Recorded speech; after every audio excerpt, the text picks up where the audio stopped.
Hello class, my name is Arviola Bollguri and today I'm going to share one advantage and one disadvantage of small groups, and then I'm going to give a practical advice for people who are actually working on small groups and are facing challenges.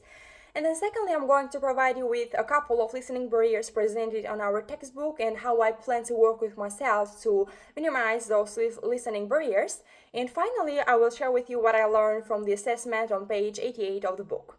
So first of all, let's start with one advantage of small groups, which is the diversity of perspectives, knowledge, or even resources on an issue. As it is highlighted in our textbook, small groups create a better environment for people to both teach and learn from each other, as they create collaboration and they provide innovative solutions to an issue. However, they have their disadvantages as well, and one disadvantage is that sometimes some members of the group tend to not express their opinion and to agree with the majority or with the senior members just because they fear disagreement and conflict. And I've noticed this on some small groups when some quieter members not express their ideas because they are afraid that the others may not agree with them. And one practical advice that I would like to give to people who are actually working on small groups is to encourage open dialogue and to set up some ground rules to encourage differing opinions. In this way, everyone can express their ideas and even their disagreements. And for example, the team leader may set up a specific time for each member of the group to express their opinions or their ideas. So in this way, every idea or every opinion can be taken into consideration. Now, I'd like to transition to a couple of listening barriers presented on the textbook, and one of those was the lack of appropriate focus. An effective listening includes to be concentrated into the words that the speaker is speaking.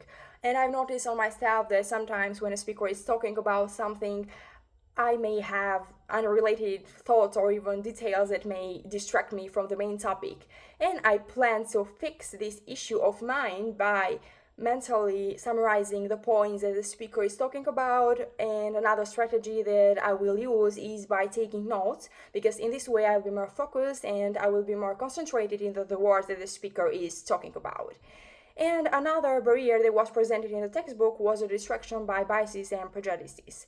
I think that sometimes people have some preconceived ideas, and when they listen to someone else who has a different mindset, they just ignore what they are saying, what they are talking about. And I've noticed this for myself. When someone is talking about something and it is a different viewpoint from mine, I tend to ignore and to filter the information, and this is not an effective listening, as I'm not concentrated into the words that the speaker is talking about.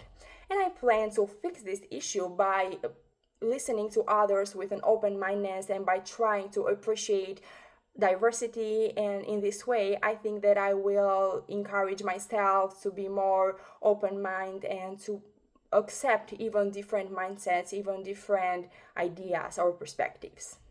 And now I'd like to talk about the assessment on page 88, which I think that was a very important one because it helped me to learn more about my listening habits. And I realized that I have two bad listening habits. One of those is that I tend to interrupt the others when they are speaking about something.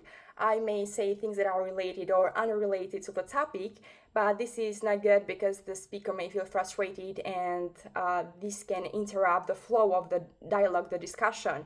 So I plan to fix this issue of mine by holding up myself and waiting until the others are done, and then I can give my opinion or my story. And another listening habit that I have, and a bad one, is that I tend to find hidden meaning into the words that the speaker is talking about. Even though this may be good sometimes because it may help me to understand things on a deeper level, it is not good because it may make me to miss the main point of the words that the speaker is talking about because they may not have a hidden meaning at all. Thank you so much for listening to me and have a good night.